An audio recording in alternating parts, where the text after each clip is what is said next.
तो hello friends, कैसे आप लोग? आशा करता हूँ बढ़िया होंगे, मस्त होंगे, ज़बरदस्त होंगे। और मैं भी इधर पर टास्क मिला हुआ है कि आज तुलसी विवाह का पूरा सामान एग्जीक्यूट व्यवस्था करना होगा। तो फटाफट से चलते हैं हम लोग। सबसे पहले तुलसी विवाह का सामान एग्जीक्यूट करेंगे और ढूंढने के बाद हम लोग कतारी को तोड़ेंगे और वहाँ से लाएंगे। तब तक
पाड़े छूटे लगे थे अपने भगवान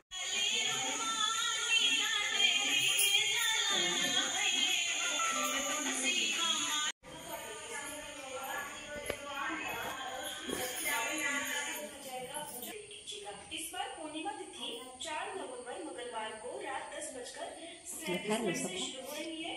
अब पूर्णिमा तिथि का है कि विश्व की प्राचीनतम नगरी काशी में मणिकर्णिका घाट पर स्नान करने से मोक्ष की प्राप्ति होती है। और वहीं वैकुंठ चतुर्दशी के दिन मणिकर्णिका घाट पर स्नान करने से भगवान भोलेनाथ